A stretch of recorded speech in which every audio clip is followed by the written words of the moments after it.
Hello and welcome to the podcast where we explore game design, economy, balancing, and all of the intricacies of making games work. And I'm very delighted to be joined by Nick Phipps. Nick, tell us a little bit about yourself and what you do. Yeah, well, hey everyone, I'm Nick Phipps. I'm the lead designer at Ubisoft Abu Dhabi. I've been sort of running the game Growtopia for the last 8 years or so. So I've sort of dabbled in live games on mobile for the last 10, 15 years.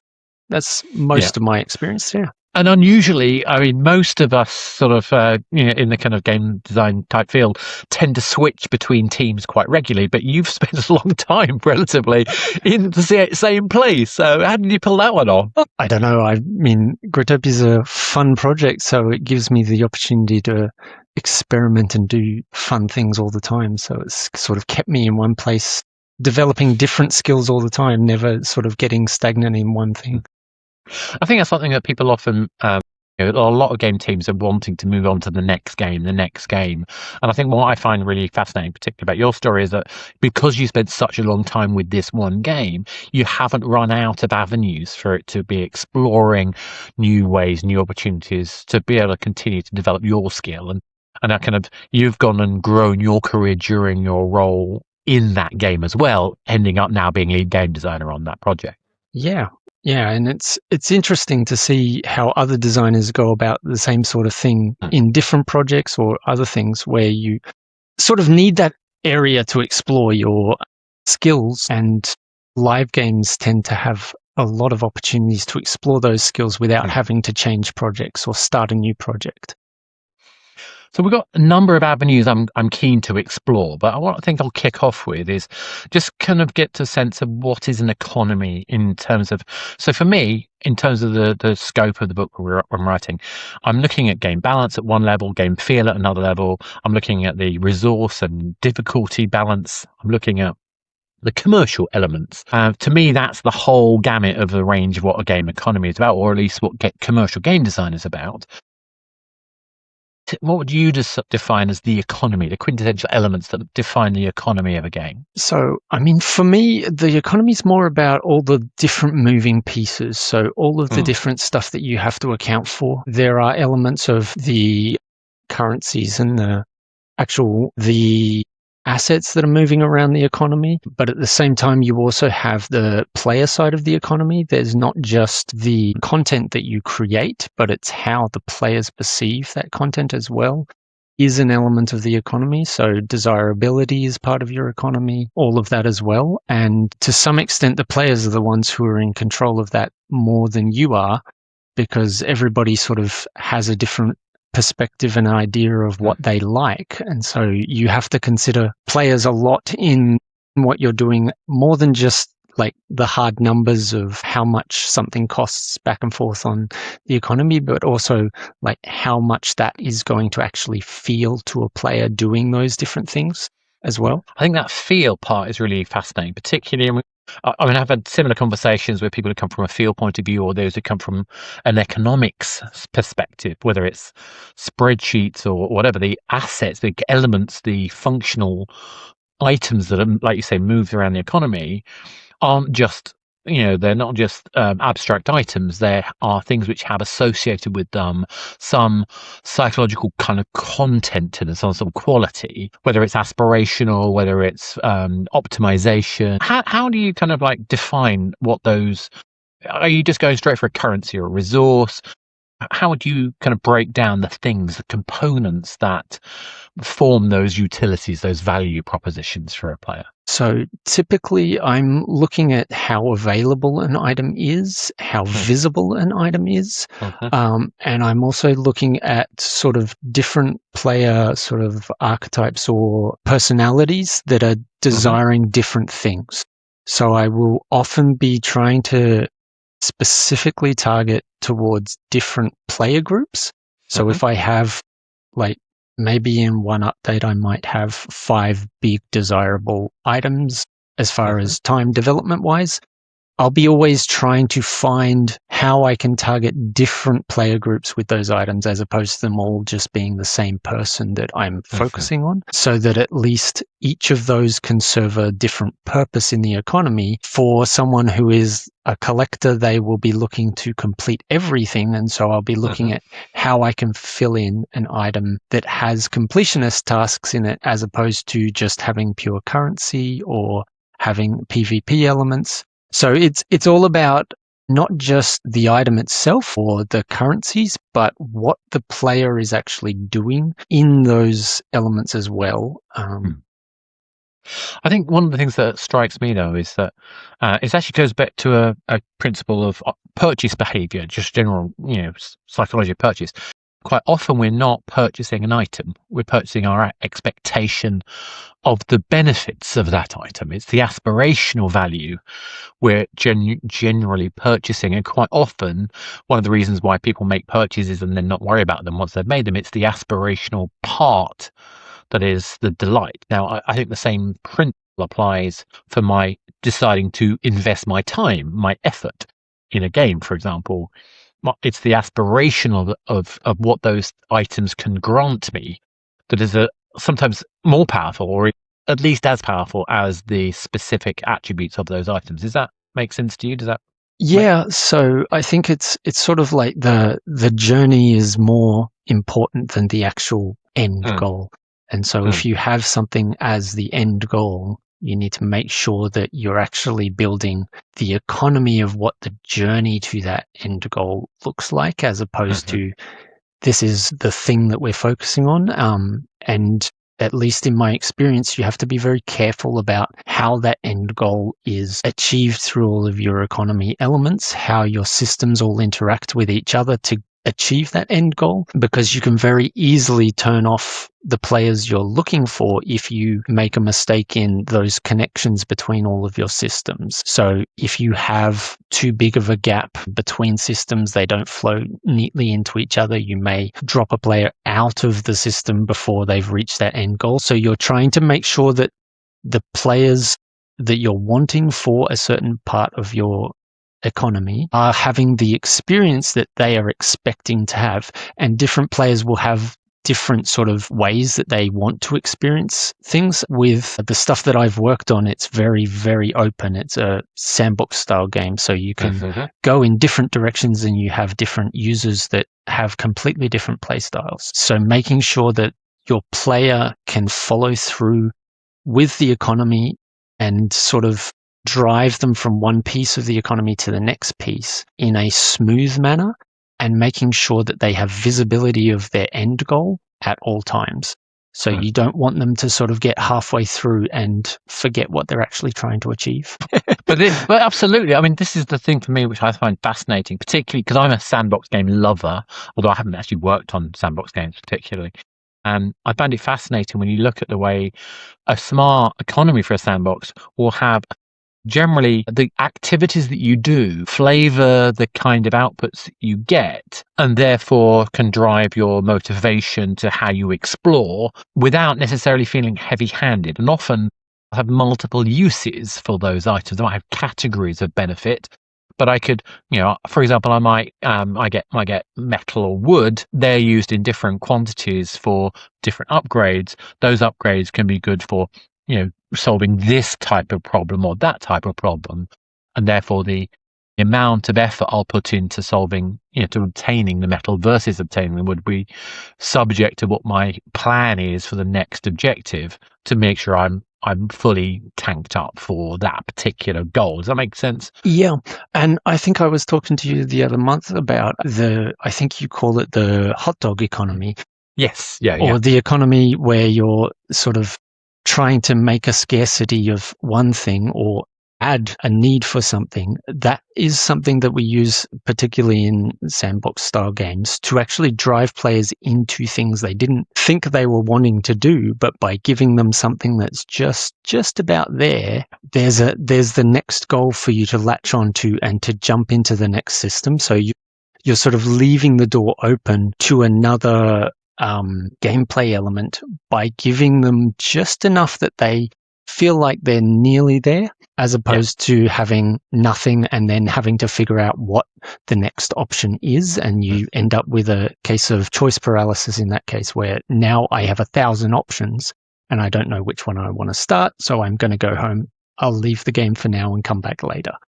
That choice paralysis thing is a massively kind of important aspect, and particularly when you're dealing with the openness of a sandbox game and like providing those directions, as you say. We should probably explain what hot dog economics is about. It's not my it's not my theory. It's go look it up on the web, but it's something I'm fascinated by.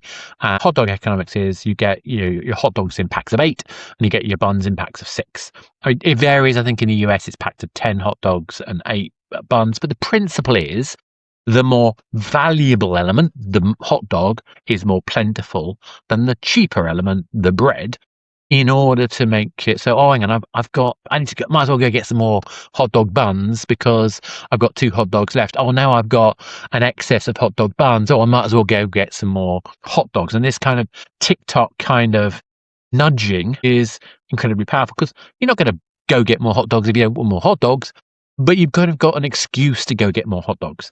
And this, for me, I can see this in games, even like the Long Dark and the Fallout 76. There are things I'm going to go and do, but by stopping for a second, going and doing something easy, some grind, I get to do something relaxing and almost sedentary, something kind of calming, where I'm using that time to kind of feel relaxed, but also to gain more resources, to get prepped, and then I feel ready. And now I'm going to go and act. So that's kind of one aspect of using the hot dog economy mechanism. But you've nailed another one, which is, I've only got just 2 more slots. I could go get that. Therefore, you're going to go and experiment and try a new mechanic that maybe otherwise you wouldn't have done. Yeah, and when it comes to more broader sandbox style games, you use that because you're often collecting a bit of everything all the time. And so by giving you a goal to collect just a couple of that thing that you're just short on, while you're collecting that, you're usually collecting a couple of other things. So by the time you've got the objective for that one, now I'm just short of the next thing. And so I have another thing that I have just enough that I feel like I'm not starting from zero, but I also have another objective to go and get the next couple of those things. So you sort of can use it to redirect the player into another feature or system without needing to sort of give them kind of handholdy, a slap in the face, essentially saying, hey, come and do my thing. You don't need someone to say, hey, go over there and do that system, because the player is naturally being driven to that. Yeah, it's a more subtle way of doing kind of fetch quest in some ways. The go fetch quests can get a bit kind of repetitive and tedious, but if they are you responding to a gap, then it's you that's doing the fetch quests on your own recognizance, essentially, rather than feeling like some NPC is kind of forcing you. I mean, again, I'm doing an MMO style experience. Way of describing it, but the same principle apply. I think there's another interesting that in the use of this methodology when it comes to kind of seasonal activity, in particular with live ops, obviously seasonality is quite an important thing, whether it's classical fitting to Christmas or Halloween or Easter, whatever, or if it's the narrative arc of the game on a regular beat. For example, having seasonal currency or having seasonal elements which seed your curiosity. Those sorts of kind of mechanisms can apply a lot. Yeah, they can be used that way to sort of emphasize certain parts of your economy. One of the things I think is interesting about that methodology is when you start looking at the way that you tell narrative, particularly when you've got a game, like Roguetopia, which has got such a long extended life period. And you've got some players, I presume, who will come in and go within a few days, others which will stay forever. I mean, I know that there are games out there that have got people who've been playing it for decades. I mean, look, RuneScape, for example. Clearly, there are people who work at RuneScape who played RuneScape as a kid who are in the senior teams there back in Cambridge. And it really impresses me that something relatively straightforward like that has been so fundamental. But that happens because the game has it created a sense of immersion. But let's go back to the economy side. So we've talked a little bit about kind of the motivation side. Are there other kind of psychological elements that you're looking at? Obviously, for clarity, neither of us are psychologists. We just find it interesting. And as a marketeer by training, marketers like to think of themselves as applied psychologists. Not quite true, but we like to think of it. As game designers, I think we are too. We're looking at creating a kind of sort of a challenge, a functional resolution, and then a reward that we are, by essence, trying to do some sort of. I'm not saying it's not operant conditioning. A lot of people talk about Skinner boxes. Skinner boxes got kind of torn apart in psychology many, many years ago. So I'm not trying to suggest any kind of manipulation at all, but we do look. Ask it as a question. Do you look at behavior as a driver for your design? Oh, 100%. A lot of what you're trying to do is understand how the player thinks and is likely to behave with certain actions is almost 100% of design, not just economy, but design in general. You're trying to understand what the player is going to experience when they do your thing, whatever that thing is. And when it comes to economy, you're trying to really fill what the player is looking for. So a lot of the times you're placing in pieces into the economy that fill specific needs at specific times, so the player actually has a reason to be there, as opposed to just being in the game for the sake of being in the game. But the other thing when it comes to the psychology element is that a lot of it is very subtle. So a lot of the psychology elements are more things that you might expect to see in art theories, like how a player sort of takes in the environment, how they read the page, how they perceive different colors and different movement. It's less about the economy, that sort of things, but it's, if I make a button red, a player is instinctively going to not want to click it. If they're in the West, if they're in the East, it's not quite the same. And understanding, depending on where your players are, understanding how those elements impact the social and sort of local norms as well is something that's very important. And that also plugs into the economy side of things. When you are dealing with different cultures, you also need to consider how those cultures work with that stuff. When you're dealing with a Western audience, you will typically function with potentially like an American social system as your basis. But when you're dealing with other cultures, you have to consider that they don't actually deal with the economy the same way. And sometimes you have to be very aware of how that impacts what you do. I can't think of an exact example at the moment outside of just the sheer volume of stuff that you would typically expect from an Asian style RPG of if you don't have a wall of 1,000 things in front of you, it's not considered to have enough content for me to be worth spending my time. That's a very, very summarizing a lot of different elements, but just as a general overview.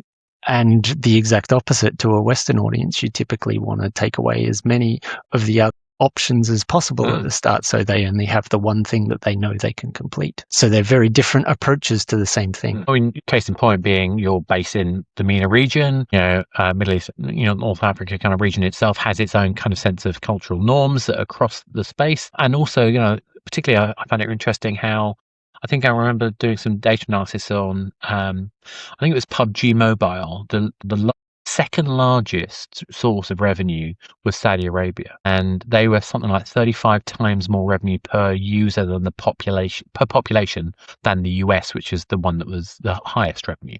So it shows that there are different kind of cultural behaviors to buying behavior and playing behavior that you might not have thought about had you not set back and looked at the localization demands, interests, and they will often surprise you. It's very easy for us to get caught up into cultural stereotypes, but the data is much, much more interesting than just the surface level stuff, I think. Yeah, and one of the other interesting things that goes with that, particularly talking about Saudi, is how people expect to pay is very different in different regions. Taking Saudi, for example, there's been many, many games that have found that most of their high-end players want to play or want. So they will figure out a way to let their players pay with cash, as opposed to in the West, that sounds stupid. Sometimes it's like, who even carries cash? But I mean, here in Abu Dhabi, it's only until very recently that credit cards were even available at most places. You had to physically have cash with you, or you couldn't pay for many things. And the same in Africa, we're talking about a lot of mobile games are paid for on these prepaid cards. So again, like understanding the context of the player behavior is massively important. Yeah. So let's step back a bit back to the sort of psychology part of it. So I mean, I happen to think that the psychology behind the motivation of the economy, whether it's commercial in terms of real money versus grind, that psychology I think to me is just as important about the color theory we were describing, just as important about the kind of engagement with the characterization, the story arcs, the player motivation based around my optimization of the game, based on my feelings of progression. To my mind, these are all essentially down to the why do I care principle. And I think one of the things that as designers, our key job is to work out why the player cares about the process and how we want to affect their emotional journey in the game. I mean, are you looking at emotion when you're looking at the game development, or are you simply looking at kind of the more transactional aspects? So at least with the stuff that I've been doing recently, it's less about emotion and more about the social impact side of things. So it's less about the emotion of what a specific player feels about something and more about how that appears socially to the community as a whole. So that usually comes from feedback and understanding what the players are feeling in there, but I'm less trying to trigger a very specific emotion and more trying to understand how it will interact between the community. So is that kind of more focused around sort of social capital principles? So what makes that player stand out or be able to communicate something about themselves? Is that sort of what we're referring to there? Yeah. So oftentimes it's used as an element of self-expression where I can show myself, and there's always the challenge of making sure that you are doing that in a way that isn't exposing anybody, because we're on the internet these days everywhere. So there's always the element of personal information being kept secure. But when you're talking about expression, oftentimes you can do that in the game through your economy very easily because it doesn't touch on any of those personal elements, because it's all about how you're interacting with the game. And so you can use the economy, the value of things, the rarity of things, the desirability of things to sort of give players a way to express themselves and what they like and don't like through the actual game systems as opposed to through external things. So I can show you who I am because this is how I play, and I can brag about how I play and what I do in the different elements in that respect as well. Yeah, no. So I mean, I think that's really kind of understanding what those things are and the vectors that every asset can do in terms of, if it's, so for example, components that allow me to create my own assets, components which allow me to express myself, components that let me produce something which other people can interact with. They're all different kind of forms where when you have a social experience, that it's not about the item itself, but the reaction of others that's a major contributing factor. Is that kind of what we're talking about? Yeah. And it's sort of, people like to be the first in things, so that's one element, but people also like to be the only one who has something, or that kind of level of rarity. So that sort of thing can be very helpful in the economy to sort of understand where that is. And at the same time, it has the risk of, if you start making things incredibly rare, they aren't visible either.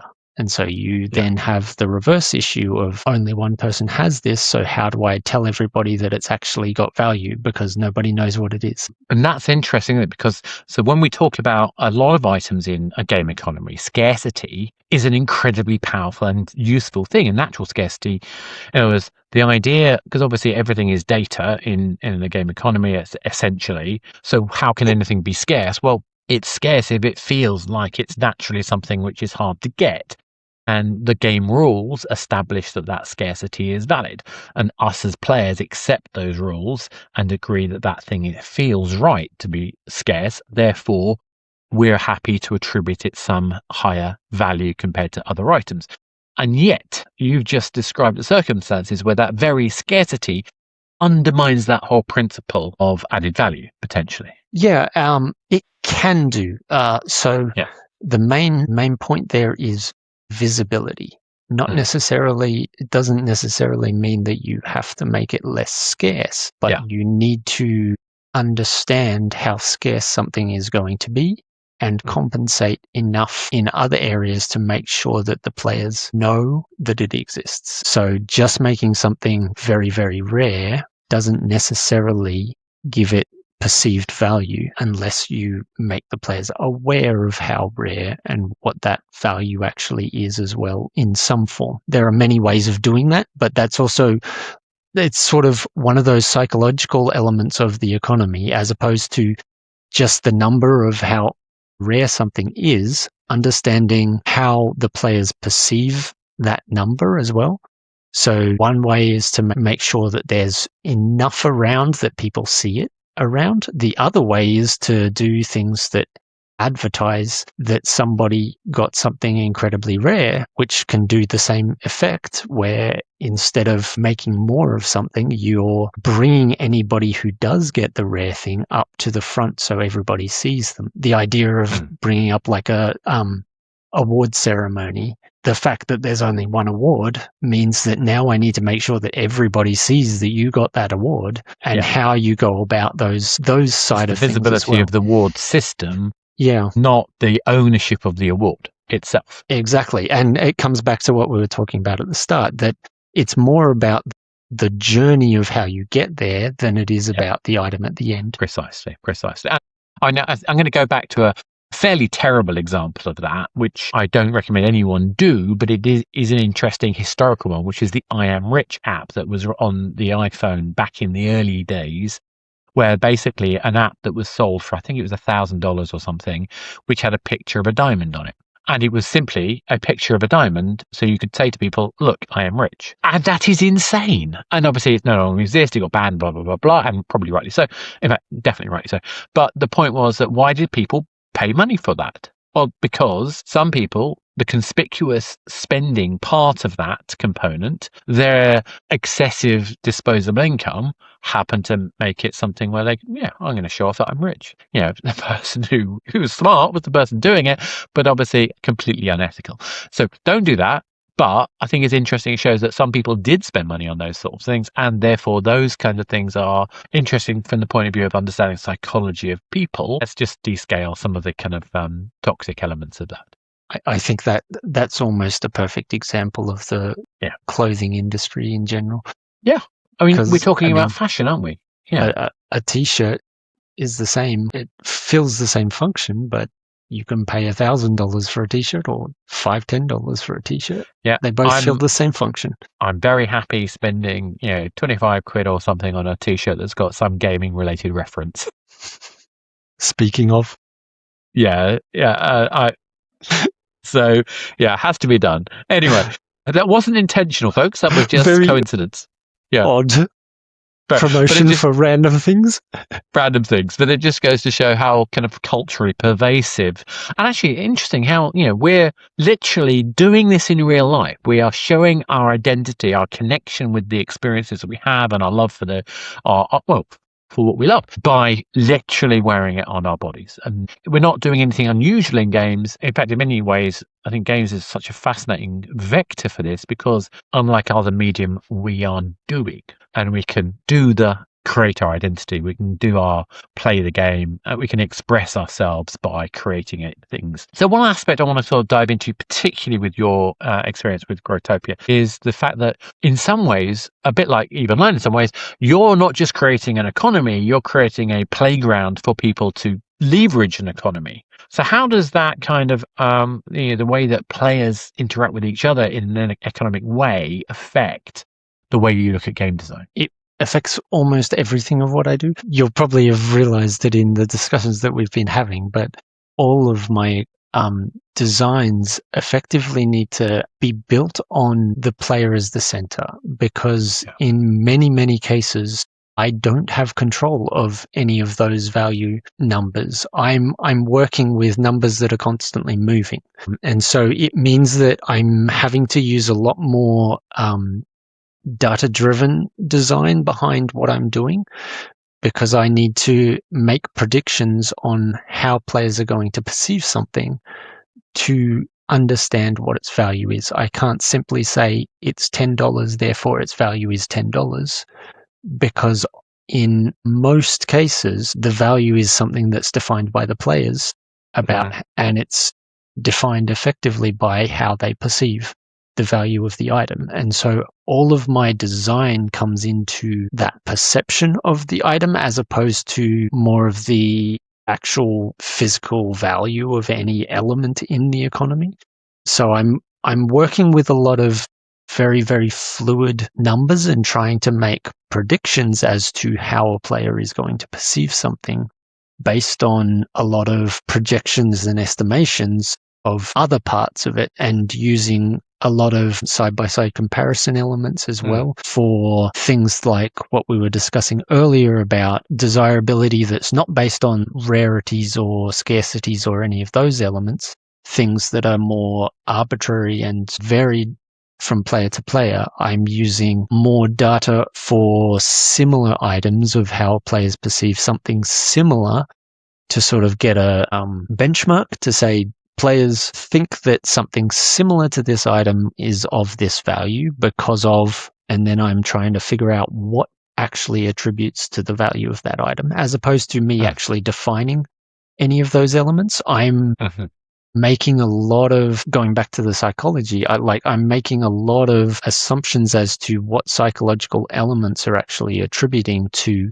the different perceptions of different elements of the game, as opposed to being able to calculate them because I defined the number of things that were required for it, which in a more traditional economy, I can very easily say that this is going to take you 10 hours because it requires this, and this. Whereas in my case, many of those hard numbers don't exist. And so I'm using a lot more of the player drives to try and define what those actually are. No, exactly. I think that's really fascinating, because one of the things that, the sort of tricks that I would usually use in an economy are things that I often talk about, anchor currencies, i.e. something that can only be earned through play, to allow me to benchmark other things that exist in the kind of fluidity of the game. So I don't have to worry so much about getting the balance right for all the things, as long as I get the balance right for the progression currency, essentially. It's not always a currency, but you get my drift. But in this case, that doesn't seem plausible. I mean, the one thing that comes to my mind is how do you avoid, for example, inflation? So in-game currency inflation is a major problem for a lot of games. I like to joke that Skyrim was designed to make the best of that, or the worst of that, depending on your interpretation. I spent so many hours playing Skyrim, it's ridiculous. By the time I'm 20th level, no one cares about the currency economy anymore.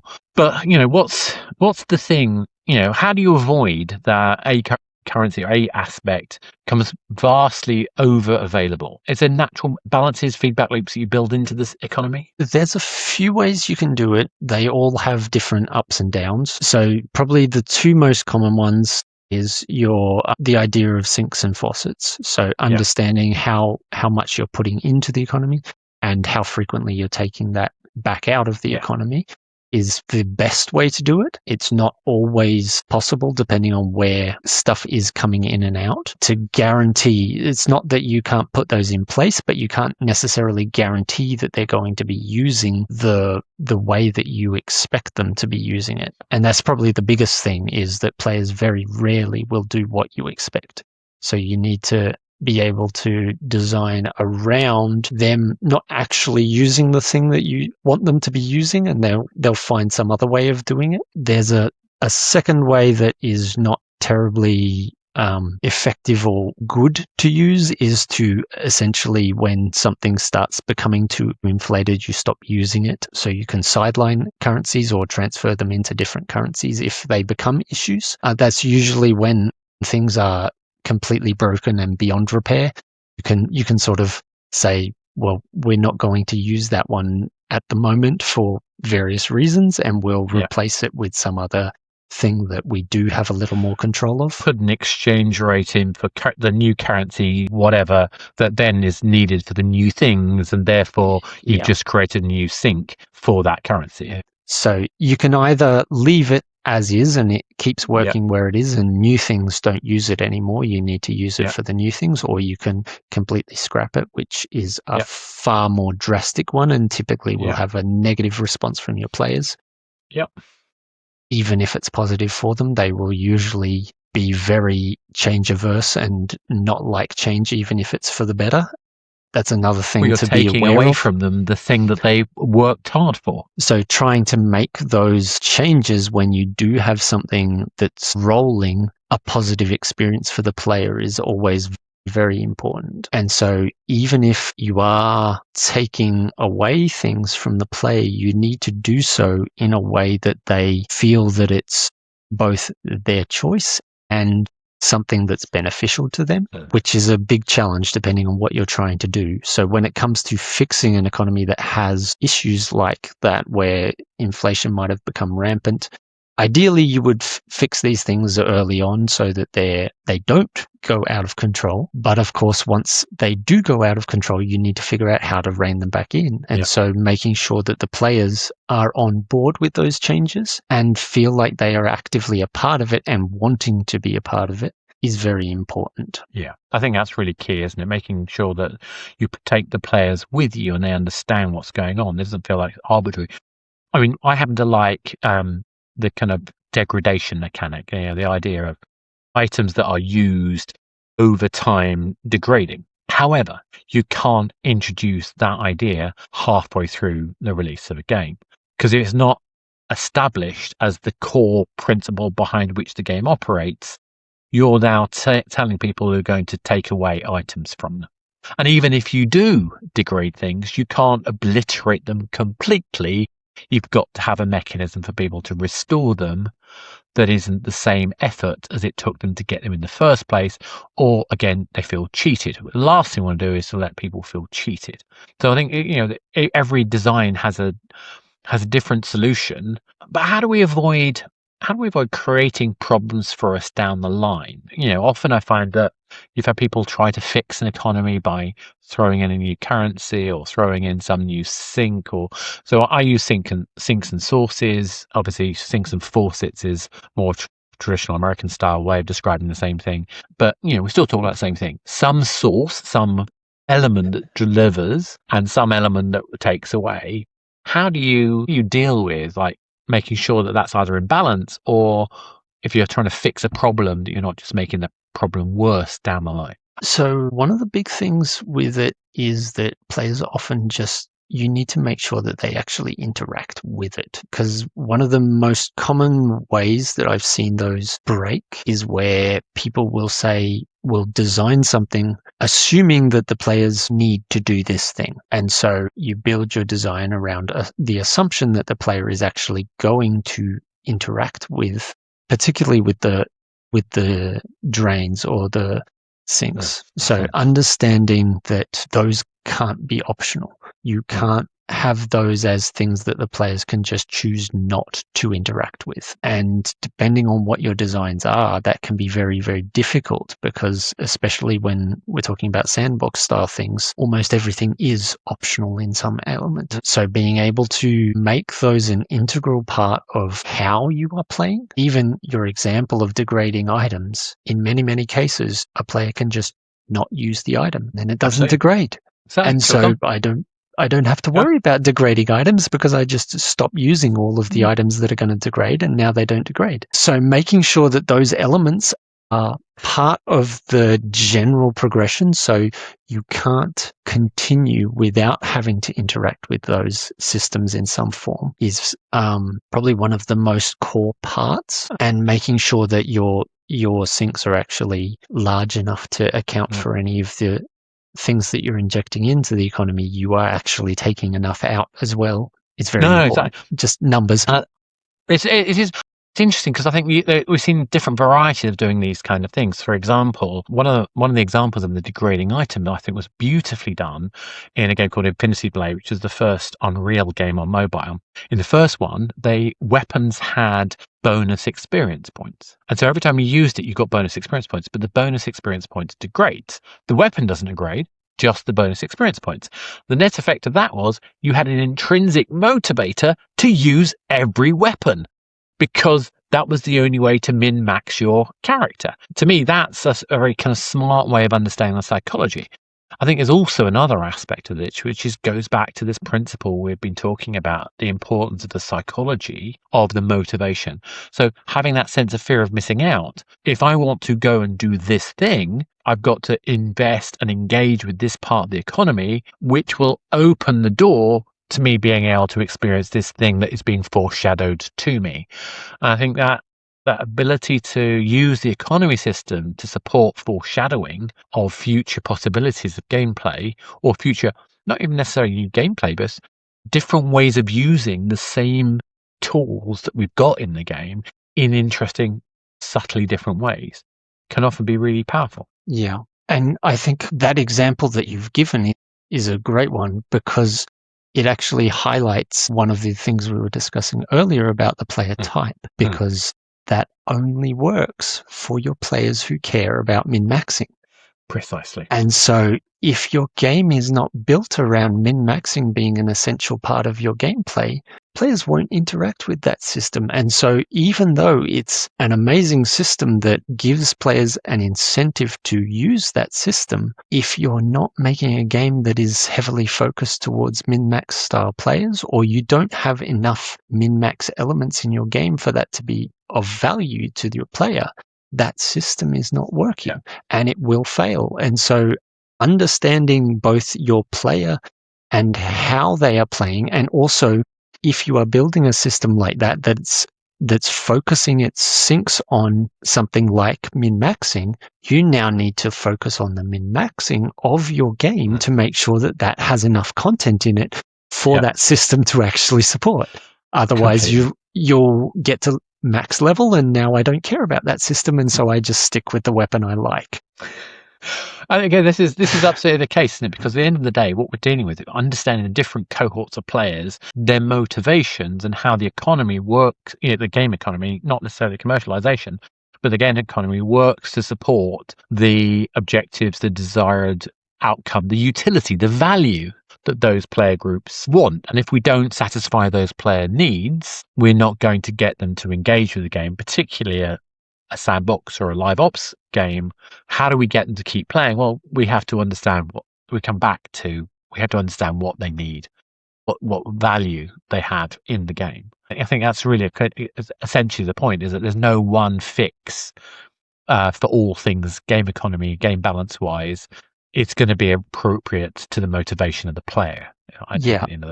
And I just want to jump back on that last example for a second, because I just realized one thing with it that is essential to both designing and building your balance out is understanding the lifetime of those systems, because you never want your sinks to run out. The example of you reaching maximum level and now bonus XP is irrelevant. Actually making sure that your sinks aren't finite, that you actually have sinks that will continue regardless of where the player is, and that probably means that you need constantly changing sinks throughout the player experience as well, because a sink at the very start of the game is effectively going to become irrelevant as the player starts earning more currency, but you need to have new sinks that fill the gap as the player moves through the progression of your game. And so it is super, super important to ensure that you know how long any of those sinks are going to last for your player experiences, and ensuring that if they are going to run out, that you're actually putting something else in to take its place as the player's moving through your economy. No, I think that's absolutely right. And one of the things I find fascinating, although not easy to do, is where you can find a way where the low-level player getting resources of a particular type becomes valuable to the higher level player who can't be bothered to go and get that resource type anymore, still needs it, but can exchange it for a resource type that's a byproduct of the actions they're doing anyway. And I think finding ways to sort of create a trading economy where essentially you can outsource the boring bits to low-level players who, for them, it's not boring yet. That, to me, is a magical moment. If you can get that kind of balance going, not easy, but if you can get that kind of balance going, that can become really powerful in itself. It's not quite gold farming. Gold farming was a bit more, not necessarily as high, as healthy a principle, but the idea of having somebody else who can provide you with a quick way to get to something that you want anyway can be a potentially interesting way of looking at kind of social economy. Yeah, I think you mentioned Eve earlier does exactly that, where you've got the more common resources that the newer players can acquire fairly easily and safely. Exactly. But the more experienced players don't want to waste their time getting that thing because it's costly to do so at the later parts of the game. And so it's far easier to go and get someone who is doing that stuff, and money is at that point less valuable. But to the new player, money is super valuable. So I'm happy to trade money for your time as opposed to having to do it myself. Yeah. And I think that understanding the life stage, the life cycle of your player is as important a part of understanding kind of the economy as well. I think things that are important to me as a starting player generally aren't as important to me as a finishing player. So, for example, I often talk about like use of a rewarded ad in a mobile game about being worth about 2 cents. I mean, the price varies over time, but it's not a bad rule of thumb. But what's 2 cents value to a starting player is not necessarily 2 cents value to somebody who's an experienced player. And getting a health potion or whatever else might be super valuable to me as a starting player, but trivial to me because a basic health potion is small amounts of hit points. I need vast amounts of hit point recovery. So that 2 cent value might still stop me from dying that moment, but it's not like a complete game changer like it could be in the early stage of play. And I think understanding the differences of the life cycle of the player changes over the game can be massively important to understanding what the inherent value is for those assets at different stages of play. Yeah, and that one's a very tricky one to balance, because if you do have an economy that has an interaction between your players, you can very easily break that system if you are giving a different value to each of the players at different points. Yeah. Because the new players getting 2 cents worth of value to them, but the late game players getting $20 worth of value for their 2 cents worth of content to the new player. And so the new player can be very demotivated or can just buy it straight from the experienced player and not interact with your system again. Understanding how to juggle the fact, like the value of different player, what is valuable at different player levels throughout the journey of the economy is very important. No, absolutely. So, obviously we've cut a whole gamut of areas around the psychology, around the balancing, around the use of economies as a sort of form of exchange between players and how the difficulties that introduces in terms of making sure that we balance a game. But have you got any kind of last minute hints, tips, tricks that you would want to share with somebody who's looking at designing a game economy today? So one of the biggest ones that I constantly tell people to be aware of and watch out for is making sure that you understand your data when you're dealing with economies. I mentioned that I'm usually dealing with data to try and make estimations and predictions on what's going on, but you need to make sure that you're removing any kind of noise inside the data that you're using, and that your data is actually giving you what you think it's giving you. Because it's very easy to build an assumption for your economy and very easy to break your entire system if you're building your system on data that is telling you something different to what you think it's telling you. It's also very easy to assume that something is going to work one way if your data says it works that way, but then if the data is meaning something different, it can give you a very different result.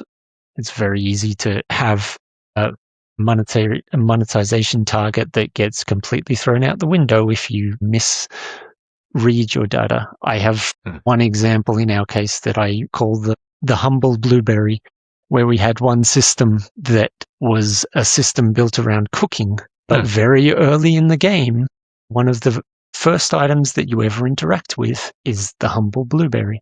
But our data was saying that almost everybody interacts with the cooking system. But what was not clear in that data is that it was considering everybody who got a blueberry at the start of the game as actively participating in the system. Yeah. And so you can very easily have something that is completely accurate because the blueberry is part of the system. It tells you the correct information, but it can, if you don't understand what that data is telling you, or you have elements that you haven't considered, you can very easily get the wrong information. So, of course, our humble blueberry completely destroyed all of our information about what we were reading, and the system that we were looking at had incredible numbers, but instead of them being to 50% of our users or 80% of our users, they were to a far smaller group of users because of our humble blueberry getting into the data and messing with it. So many examples. I mean, my favorite example of that was using qualitative analysis, so focus groups. Back in the day when I was working at 3, we were about to launch the first 3G network in the UK, and everybody went super ballistically excited over video calling. And so we led with video calling network. Come and get the video calling, without realizing that nobody else would have one. The testing had all happened in perfect conditions, so therefore you got to do it live with somebody who was next to you. And it seems really exciting. But if no one else has got a phone, why would you do it? And even more, would you want to sit there for 20 minutes a day looking your boss in the eyes, especially if you worry about makeup or are you dressed, all that kind of stuff? Back in the day, 2003, this was not a normal behavior. Yes, we've got used to it now with, FaceTime and with, Zoom calls, particularly over COVID. But back in that era, it was an absolute disaster. The data said it was great, but the reality is it wasn't, because we weren't doing a proper test of what would it be like in real conditions. Data is massively, and I at some point I'm going to try to make sure I cover off all sorts of things like the tyranny of averages, which I find very interesting topic. Yes, those kind of things come into play all the time when you're juggling your economies, and so it certainly does. Juggling the data of who's using something and how can very easily go wrong if you are reading that data wrong, or it has dirty data in there that's telling something else. Absolutely. Especially when it comes to new tools, creating your data analysis without you knowing what it's giving you. You need to be incredibly careful that you know exactly what your data is actually telling you. Absolutely. And be realistic with that stuff as well. One of the biggest things that I've learned over the years is coming back to those numbers and taking the time to sort of run them through how many users you have who are actually doing it. It's all fine to say that this system is going to sink out half of what we're trying to sink out from the economy, but if you haven't actually run how many players are running through those systems, or how many players you're expecting to run through those systems, those numbers can be completely wrong. Because if you're expecting to sink like all of a certain kind of currency out of an economy or something, and you failed to check how many users are using that system, and it was based on you having 50% of your users at that part of the game, and you only have 20% of those users, now it's only doing half what you expected to do it. And so now that system is completely underperforming what you intended it to perform. So going back and doing a reality check on what kind of numbers you have in any of those areas as well is very, very important. Absolutely. And oftentimes you can fix those things. If you do that reality check, it's very easy to say, well, instead of 50, it's only 20. So now I just need to tweak that number a little higher, and it fills the same need. On that note, Nick, thank you so much for that. Really appreciate your time. So hopefully you've enjoyed this. If you have, then please like, subscribe, share, tell other people about it. If you've got any thoughts or comments, please feel free to comment on below, and we'd love to hear what you think. And again, on that note, we're going to explore more topics around the idea of game design and economy as we go through future episodes. So thank you very much for joining us, and hopefully speak to you again soon.